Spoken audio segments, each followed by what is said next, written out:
साथ उपस्थित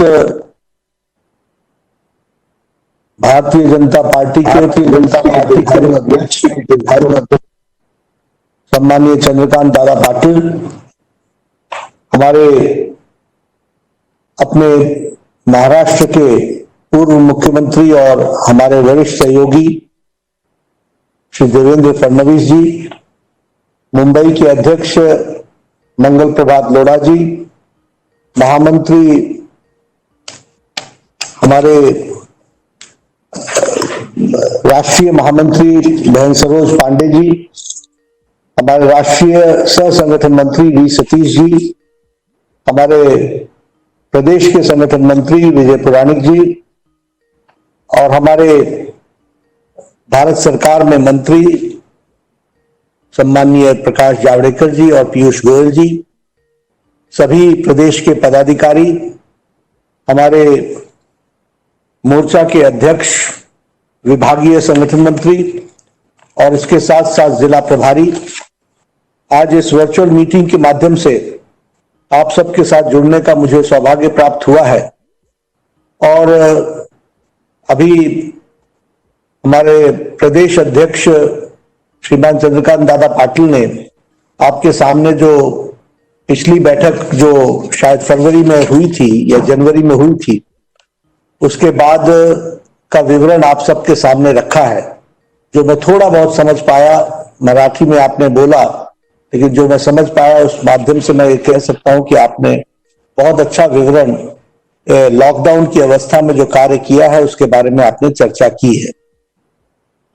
हम सब देखिए किस परिस्थिति में आज बैठक में एकत्र आए हैं। कोरोना के संक्रमण के कारण नए नए तरीके के माध्यम से पार्टी को चालना देने का काम आप सब लोगों ने किया है और यह भी कभी सोचा नहीं था कि इस तरीके से वर्चुअल मीटिंग होगी। इच्छा तो ये थी कि आपके साथ मिलकर बात करता, लेकिन कोरोना के संक्रमण के कारण मुझे दिल्ली से ही आपसे बातचीत करनी पड़ रही है। लेकिन जैसे कहते हैं कि आवश्यकता ही आविष्कार की जननी होती है, necessity is the mother of invention. ये आविष्कार बहुत अच्छा हुआ है क्योंकि भारतीय जनता पार्टी के कार्यकर्ता अब वर्चुअल मीटिंग के माध्यम से काम करने का अभ्यास बन चुका है और इफेक्टिव तरीके से काम करने का अभ्यास बना है। कम समय में, कम खर्चे में ज्यादा से ज्यादा लोगों तक पहुंचने का जो ये माध्यम है, इसका उपयोग करने में हम लोग अब पारंगत हो गए हैं। यह भी एक अच्छी बात है, शुभ लक्षण है। मित्रों, कोरोना के संक्रमण के कारण सारी दुनिया मुसीबत में रही है। बड़े बड़े देश, शक्तिशाली देश ने भी अपने आप को असहाय महसूस किया है, लेकिन इसमें कोई दो राय नहीं है कि प्रधानमंत्री मोदी जी के नेतृत्व में भारत ने सक्षम तरीके से इस कोरोना की महामारी से लड़ाई लड़ी है और प्रधानमंत्री मोदी जी ने हम सबको फ्रंट से लीड करके दिखाया है कि संक्रमण काल में भी किस तरीके से जन सहभागिता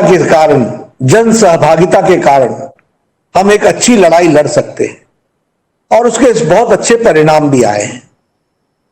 हम लोगों को जनता के बीच में चर्चा करते समय इन बातों को रखना भी चाहिए, क्योंकि जो घटनाएं हो जाती हैं जिसमें हमको सफलता मिल जाती है तो हम सोचते हैं कि ये तो होना ही था, लेकिन ये होना नहीं था।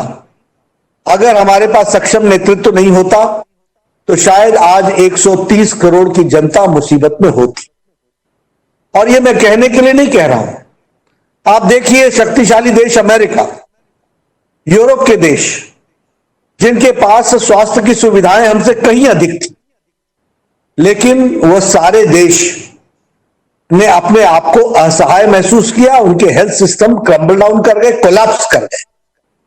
उसका कारण यह था कि सही समय पर वो सही निर्णय नहीं ले पाए। वो इकोनॉमी और ह्यूमैनिटी के बीच में झगड़ा उनका चलता रहा, लेकिन हमारे प्रधानमंत्री जी ने बोल्ड और टाइमली डिसीजन लिया लॉकडाउन का और 130 करोड़ की जनता को एक सुरक्षित हालात में देश को आगे बढ़ाने का काम किया है। कहना आसान है, लेकिन आप याद कीजिए कि जिस दिन लॉकडाउन लगा उस दिन हमारे पास 150 लैब्स थे, और इस कोरोना संक्रमण के दौरान, लॉकडाउन के दौरान हम लोगों ने 1130 लैब्स की व्यवस्था की। उस समय हमारे पास टेस्टिंग कैपेसिटी लगभग 1500 थी प्रतिदिन। आज हमारी टेस्टिंग कैपेसिटी बढ़ करके लगभग 4 लाख प्रतिदिन के आसपास हो गई। उसी तरीके से हमारे पास बेड्स उस समय बहुत कम थे। आज हमारे पास डेडिकेटेड 1200 कोविड हॉस्पिटल्स हैं और लगभग 2 लाख बेड्स की व्यवस्था है। 42,000 आईसीयू बेड्स हमारे पास है। टेस्टिंग कैपेसिटी हमारी बढ़ गई है और उसके साथ साथ हमारी पर्सनल प्रोटेक्शन इक्विपमेंट बनाने का एक भी मैन्युफैक्चरर नहीं था भारत में, लेकिन मोदी जी के प्रोत्साहन के कारण आज 4,50,000 personal protection equipment PPE kits प्रतिदिन बन रहे हैं। इस बात को हमको समझना चाहिए। लेकिन इन आंकड़ों के साथ हमको लोगों को नैरेटिव भी सेट करना चाहिए। लोग भूल जाते, इसलिए मेरा यह निवेदन है और मैं बार बार इस बात को कह रहा हूं, ये आत्मनिर्भर भारत का पैकेज, ये गरीब कल्याण पैकेज, ये छोटी घटना नहीं है।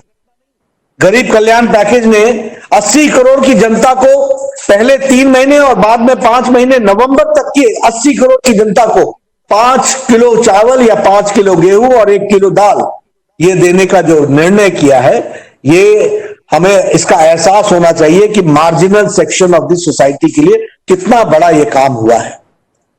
8 करोड़ बहनों को 3 महीने के लिए सिलेंडर्स की व्यवस्था करना, 20 करोड़ महिलाओं को 500 रुपए के हिसाब से 1500 रुपए देना, हमारे 8 करोड़ 44 लाख के आसपास किसानों को 2000 रुपए की प्रथम किश्त देना, यह छोटी घटना नहीं है। 1,70,000 करोड़ रुपए का पैकेज दिया।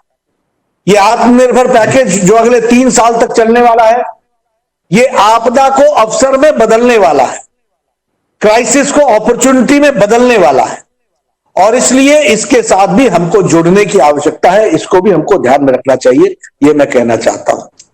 मुझे खुशी है कि भारतीय जनता पार्टी के कार्यकर्ताओं ने फीड द नीडी प्रोग्राम में और इसके साथ साथ फीड द नीडी के साथ साथ हमारे सेवा ही संगठन के काम में बहुत अच्छा काम किया है। और महाराष्ट्र यूनिट ने बधाई की पात्र है, साधुवाद की पात्र है कि आपने बहुत ही अच्छा काम किया है, बहुत अच्छे से आपने काम किया। इसके लिए आपको मैं साधुवाद देता हूं। प्रधानमंत्री मोदी जी के सामने आपका प्रेजेंटेशन आया, आपने सिर्फ फूड पैकेट से नहीं बांटे, आपने सैंपल सर्वे से लेकर के सारी बातों को करने के साथ साथ वॉलेंटियर्स के रूप में आपने हेल्थ के सेक्टर में एक बहुत अच्छा काम किया है। आपने इतना ही नहीं किया, ये जो हमारे माइग्रेंट लेबरर्स थे, इनके लिए जो हेल्पलाइन के माध्यम से आपने लोगों को वहां राशन पहुंचाने का प्रयास किया, लगभग 50 लाख से ज्यादा आपने जो ये किट्स और फूड पैकेट्स बांटे हैं, यह महाराष्ट्र के संगठन की शक्ति को, ताकत को दर्शाता है कि आपने कितनी बखूबी इस काम को किया। माइग्रेंट लेबरर्स तक पहुंचे आप नॉर्थ ईस्ट स्टेट के स्टूडेंट्स तक पहुंचे, आप विदेशों से आए हुए हेल्पलाइन से रिक्वेस्ट पर उनके बुजुर्ग माता पिता को वॉलंटियर्स के रूप में उनको दवाई देने का काम आपने किया। आपने पुणे में जैसे सैंपल सर्वे किया, ये बहुत ही अच्छा काम किया और मल्टीटास्किंग आपने की है। मैं इसके लिए महाराष्ट्र की यूनिट को बधाई देता हूं, साधुवाद देता हूं इसकी। और इसके साथ साथ आपने संपर्क अभियान में भी कोई कमी नहीं छोड़ी है। फिर चाहे वो 4 वर्चुअल रैलीज थी, चारों वर्चुअल रैलीज बहुत अच्छी हुई हैं। पहली रैली में आपके लगभग 31 लाख लोगों ने पार्टिसिपेट किया राजनाथ जी के उसमें। नरेंद्र सिंह तोमर जी के रैली में, तब तक वर्चुअल रैली से आप और अवगत हो गए, आपने 45,000 लोगों को लगभग उसमें कनेक्ट किया। और नितिन गडकरी जी की रैली में लगभग 14 लाख लोग कनेक्ट हुए, और स्मृति ईरानी जी के रैली में ये पार्टिसिपेंट्स की संख्या और बढ़ गई। तो आपने बहुत अच्छा काम संपर्क अभियान में किया है, इसके लिए भी मैं आपको बधाई देना चाहता हूं। इन दोनों काम के साथ साथ महाराष्ट्र अब देवेंद्र जी के नेतृत्व में एक ऑपोजिशन लीडर के रूप में और भारतीय जनता पार्टी एक ऑपोजिशन पार्टी के रूप में आपने हमारे जो महाराष्ट्र की सरकार चल रही है उसको एक्सपोज करने में एक सफलतम योगदान किया है। एक सफल तरीके से आप आगे बढ़े हैं। मुझे अच्छा लग रहा है कि आपने अग्रेसिव तरीके से इस ये जो अगाड़ी हमारी है यानी ये जो अलायंस है इसको आपने एक्सपोज किया है। यह भी बहुत अच्छा विषय है और ये हमको और करना है।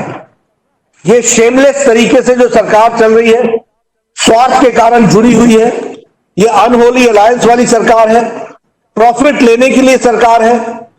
जो सरकार इंटरनल स्क्रैबल्स के कारण, आंतरिक लड़ाई के कारण और इंट्रा पार्टी के झगड़े के कारण इसको भी हमको, और ये जो मिनिस्टर्स हैं ये कोविड के 19 को हैंडलिंग करने में चीफ मिनिस्टर समेत जिस तरीके से फेलियर हुए हैं इसको और एक्सपोज करने की जरूरत है, इसको और लोगों के सामने लाने की जरूरत है, क्योंकि जनता जान चुकी है कि इन्होंने अपने स्वार्थ के सिवाय और कोई काम नहीं किया है। मुझे यह भी जानकारी मिली है कि इन लोगों ने कोविड-19 में भी घोटाले करने से पीछे नहीं हटे हैं। इन सारी बातों को एक्सपोज करने की जरूरत है, ये मैं आपसे जरूर निवेदन करना चाहूंगा। इसके साथ साथ महाराष्ट्र के यूनिट को अपना सेवा कार्य भी चलाए रखना चाहिए, सर्विस एक्टिविटी चलाए रखना चाहिए। मैं चाहूंगा कि महाराष्ट्र इस संगठन की कैपेसिटी है कि वो सेवा अलायंस भी खड़ी कर सकती है। जो जो एनजीओ सेवा के कार्य में लगे हैं उनके साथ हम सेवा अलायंस कर सकते हैं और एक लंबे समय तक इस कार्य को, क्योंकि कोरोना का संक्रमण थोड़ा लंबा रहना है इसलिए सेवा का कार्य भी कमोबेश हमारा चलता रहना चाहिए और इसलिए संगठन में कोई व्यवस्था करनी चाहिए कि हम सेवा के कार्य को सेवा अलायंस के माध्यम से अपने हर एक इलेक्टेड रिप्रेजेंटेटिव को कैसे इसके कार्य में वह अपने दैनंदिन कार्य में राजनीतिक काम भी करें, लेकिन राजनीतिक काम के साथ साथ इस सामाजिक पक्ष को हम न भूलें, इसको हम न इसमें हम कमी न लाएं, इसकी हमको चिंता करनी चाहिए। एक विषय महाराष्ट्र के यूनिट को सक्षम तरीके से और अग्रेसिवली और फ्रंट पर आकर के करना चाहिए, वो है अनफोल्डमेंट ऑफ आत्मनिर्भर भारत पैकेज। इसके लिए हमको बहुत इंटेंसिवली अपने आप को इंगेज करना चाहिए। जो इसके शेयर होल्डर्स हैं, इसके स्टेक होल्डर्स हैं, इसके बेनिफिशियरीज हैं, उनके साथ हमको जुड़ना चाहिए। फिर चाहे वो स्ट्रीट वेंडर्स का एम्पावरमेंट हो, यानी स्ट्रीट वेंडर्स को जो हम सपोर्ट कर रहे हैं उस सपोर्ट में भारतीय जनता पार्टी का कार्यकर्ता कैसे इन्वॉल्व हो सकता है, इसको हमको सोचना चाहिए। ECLGS जो हम लोन्स दे रहे हैं, ये जो MSME सेक्टर में हम लोन दे रहे हैं, इस लोन में लगभग 1,20,00,000 का ये जो लोन सैंक्शन हुआ है, इस लोन सैंक्शंस को हम कैसे उनको हम डिस्पर्स करवा सकते हैं, इसकी हमको चिंता करनी चाहिए। FPOs बनाने में ये जो फार्म गेट का 1,00,000 करोड़ रुपए जो आत्मनिर्भर पैकेज में एग्रीकल्चर सेक्टर में, इंफ्रास्ट्रक्चर में खर्च होने वाला है, FPOs के माध्यम से खर्च होने वाला है। ये FPOs को हम अपने पार्टी के रीति नीति में कैसे बना सकते हैं, अपने लोगों को कैसे इन्वॉल्व कर सकते हैं, इसकी भी एक सघन स्ट्रेटेजी बनाकर, एक अच्छी स्ट्रेटेजी बनाकर पार्टी में किसी न किसी व्यक्ति को इसकी जिम्मेवारी देकर के, किसान मोर्चा को इसमें लगा करके सारे FPOs अपनी देखरेख में बनना चाहिए, इसकी हमको चिंता करनी चाहिए। और इसके लिए आज अगर हम कोई स्ट्रैटेजी बना करके, योजन करके हर जिले में अपना आदमी इसको करने में लगाएंगे, तब जाकर के ये सफल होगा। उसी तरीके से कौशल विकास योजना, तो कौशल विकास योजना में हम किस तरीके से ज्यादा लोगों को इन्वॉल्व कर सकते हैं। इस समय आत्मनिर्भर पैकेज में कौशल विकास योजना को विशेष फोकस किया गया है और उसको बूस्ट किया जा रहा है। तो हम इसमें से कैसे अपने कार्यकर्ताओं के माध्यम से अपने लोगों को सक्षम तरीके से वो लगे और इसमें उसका ज्यादा से ज्यादा लाभ उठाए, इसकी भी हमको चिंता करनी चाहिए। उसी तरीके से ये अर्बन क्लस्टर्स के साथ साथ जो हमारे किसान को क्रेडिट होल्डर्स, कार्ड होल्डर्स हैं, उनको हम कैसे मदद कर सकते हैं, किसान क्रेडिट होल्डर्स को उनको हम कैसे मदद कर सकते हैं क्रेडिट कार्ड के क्रेडिट दिलाने में, इस पर भी हमको चिंता करनी चाहिए। टॉप स्कीम जो है फॉर वेजिटेबल्स और फ्रूट्स और मत्स्य संपदा, इस पर भी हमको काम करना चाहिए। इसलिए इन सारे विषयों में आत्मनिर्भर पैकेज ये भारतीय जनता पार्टी का डोमेन होना चाहिए, इस पर हमको डोमिनेट करना चाहिए, इस पर हमको सफलता हासिल करनी चाहिए और स्टेट यूनिट को नए नए तरीके निकाल करके इसमें अपना हस्तक्षेप बढ़ाना चाहिए। ये मेरा निवेदन है। मैं चंद्रकांत दादा पाटिल से निवेदन करूंगा कि आप एक सभी बड़े लोगों के साथ बैठ करके इसकी क्या स्ट्रैटेजी हो सकती है, ताकि आत्मनिर्भर पैकेज को हम ये हमारा पैकेज बने, हमारे लोगों के माध्यम से ये मिले और हमारे लोगों के माध्यम से हम आत्मनिर्भरता की ओर जो जा रहे हैं उसमें हमारा योगदान भी हो और हम उसमें अपने आप को कहीं ना कहीं पार्टी की दृष्टि से भी आगे बढ़ने में और आगे बढ़ाने में हम अपना योगदान करें। ये मेरा आपसे निवेदन है। मेरा तीसरा निवेदन है कि हम जल्द से जल्द अपनी सारी कमिटीज पूरा कर लें। जैसे जैसे अनलॉक हट रहा है, अनलॉक हो रहा है, जैसे जैसे गतिविधियां बढ़ रही हैं, हमारी पार्टी उस समय गतिमान होने के लिए तैयार रहे। और गतिमान होने के लिए तैयार होने के लिए सबसे पहली बात यह होगी कि हम अपनी सारी कमिटीज को उसको बनाएं, उसको हम टॉप प्रायोरिटी पर रखें और उसके लिए हम पूरी ताकत लगाएं। यह मैं आपसे निवेदन करना चाहता हूं। मैं यह भी कहना चाहूंगा कि अभी कोरोना संक्रमण के दौरान हमारी स्टेट गतिविधि और विभागीय गतिविधि तो कम रहेगी और रहनी भी चाहिए। बहुत ज्यादा मूवमेंट नहीं करना चाहिए। हमको अपने सारे हेल्थ के प्रोटोकॉल्स को फॉलो करना चाहिए, लेकिन हमको मंडल एक्टिविटी बढ़ा देनी चाहिए, स्थानीय एक्टिविटी बढ़ा देनी चाहिए, शक्ति केंद्र पर हमारे को एक्टिविटी बढ़ा देनी चाहिए, बूथ पर हमको एक्टिविटी बढ़ा देनी चाहिए। मेरे पास अभी तक इस समय आपके ये इस बात के आंकड़े नहीं आए हैं कि आपने व्हाट्सएप ग्रुप कितने बनाए हैं, लेकिन नहीं बनाए हैं आपने 67,000 व्हाट्सएप ग्रुप बनाए हैं। मेरा एक निवेदन है चंद्रकांत दादा पाटिल से कि आप आईटी का जो हेड है, जो आईटी लीड करते हैं महाराष्ट्र के, उसको आप स्ट्रेंथन करें। थोड़ा आपका आईटी सेल जिस लेवल पर काम करना चाहिए उतने प्रमाण पर काम हो नहीं पा रहा है, इसलिए उसको आप थोड़ा सा स्ट्रेंथन करें और स्ट्रेंथन करके व्हाट्सएप ग्रुप के को आप कम से कम हर हफ्ते में 3 मटेरियल फीड करें।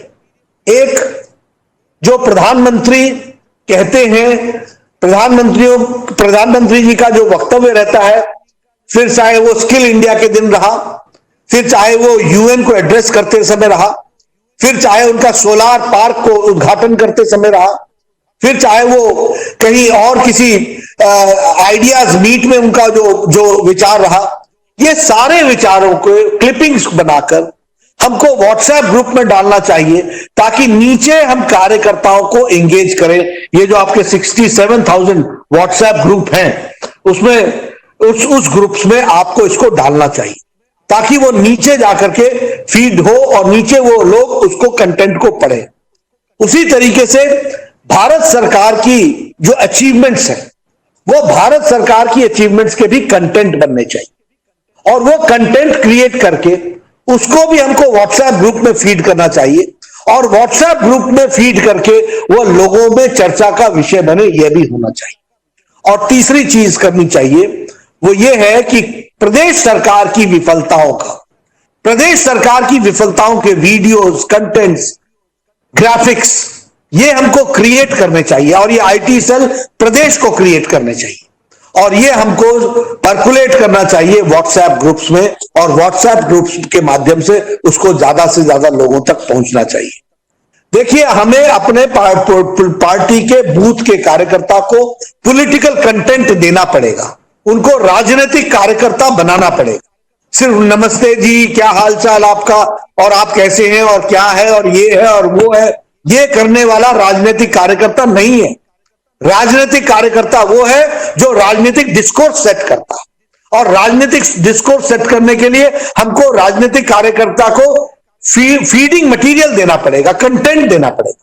और यह कंटेंट देने का तरीका हमको डिजिटल वर्ल्ड के माध्यम से, इसका डिजिटल टूल के माध्यम से उपयोग करना चाहिए कि प्रदेश स्तर पर हम प्रधानमंत्री जी के बोले हुए वक्तव्य उनको कंटेंट में क्रिएट करके उनकी क्लिपिंग्स वो हमको पहुंचानी है, हमको भारत सरकार की अचीवमेंट्स पहुंचानी है, हमको आत्मनिर्भर भारत का अनफोल्डमेंट पहुंचाना है, और हमको प्रदेश सरकार की विफलताओं को उसको भी एक्सपोज करने वाले विषय कंटेंट में डालने चाहिए। ये हमको करना चाहिए। दूसरा, हमारी मंडल एक्टिविटी, लोकल प्लानिंग होनी चाहिए। We should plan locally and execute locally. Local समस्याओं के साथ हमको जुड़ना चाहिए। ये मेरा आपसे निवेदन है। एक मैं और आपसे निवेदन करना चाहूंगा कि आपको वर्चुअल ट्रेनिंग का को प्रारंभ करना चाहिए, और वर्चुअल ट्रेनिंग के लिए मैं देख रहा हूं आपके पास तो देश को ट्रेनिंग देने वाले हमारे विनय सहस्त्रबुद्धे जी महाराष्ट्र के साथ जुड़े हुए हैं और महाराष्ट्र से उनका संबंध है। उनसे हमको ट्रेनिंग मटेरियल के लिए अच्छा कंटेंट मिले, इसकी चिंता करनी चाहिए। और कम से कम ऐसे कोई 6-7 सेशंस होने चाहिए 3-4 दिनों के अंदर, और वो सेशंस में कम से कम हमारे ज्यादा से ज्यादा लोग जुड़े उस कंटेंट के साथ, ट्रेनिंग मटेरियल के साथ, और वर्चुअल ट्रेनिंग होनी चाहिए।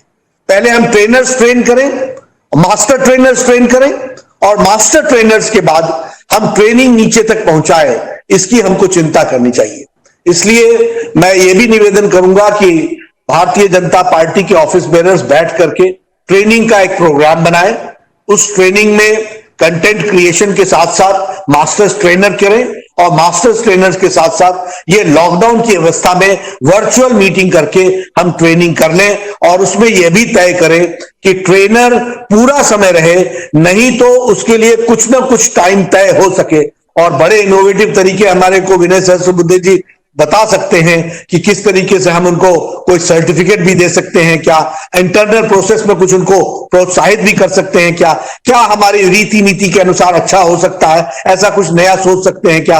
मैंने कहा इसलिए ये करना जरूरी है, ऐसा भी मैं नहीं कह रहा हूं, लेकिन कुछ उनको कुछ इस दृष्टि से जोड़ा जा सकता है, एंगेज किया जा सकता है, तो ये हमको करना चाहिए। ये मैं आपसे निवेदन करना चाहूंगा।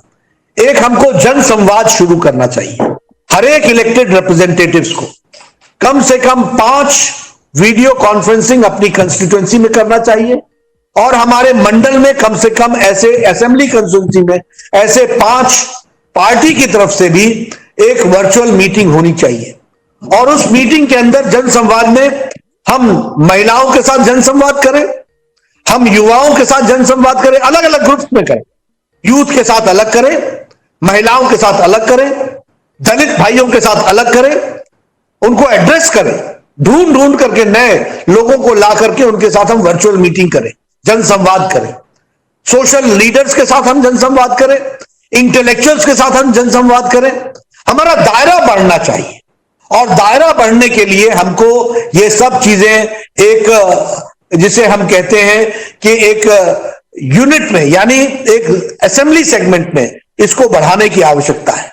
और असेंबली सेगमेंट में अगर हम इस तरीके से 5-5 जनसंवाद करेंगे, 5 जनसंवाद, एक यूथ के लिए, एक दलित के लिए, एक महिला के लिए, एक सोशल लीडर्स के लिए, एक इंटेलेक्चुअल्स के लिए, तो मुझे लगता है कि पार्टी का हम दायरा बढ़ा सकेंगे और उसको हम लोकल लेवल पर स्ट्रेंथन कर सकेंगे। अपना पार्टी का व्याप बढ़ेगा अगर छोटे छोटे तरीके से हम हर असेंबली सेगमेंट में अपने समर्थक, अपने कार्यकर्ता, अपनी संख्या, अपने साथ चलने वाले लोगों की संख्या बढ़ेगी, तो हम उसमें से जरूर लोगों को नए तरीके से जोड़ने में सफल रहेंगे। और अलग अलग सेक्शंस को जब हम एड्रेस करेंगे तो अलग अलग सेक्शंस में हम अपना व्याप बढ़ा सकेंगे, अपना संबंध बढ़ा सकेंगे, अपना संपर्क बढ़ा सकेंगे।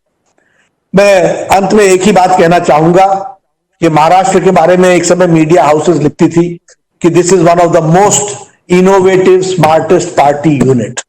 मैं चाहता हूं कि उस टैग को हम संभाल के रखें, उसी के दृष्टि से आगे बढ़ें। और महाराष्ट्र अपने आप में इनोवेशन में भी जाना गया है और पार्टी को नए नए तरीके को भी जाना गया है। तो वो उस काम को आप आगे बढ़ाए रखें और वर्चुअल मीटिंग का उपयोग करते हुए आगे नीचे लोगों को टास्क देते हुए हमें महसूस ही नहीं हो कि लॉकडाउन और अनलॉक के बाद हमको पार्टी की गतिविधि आने में कोई दिक्कत आई है।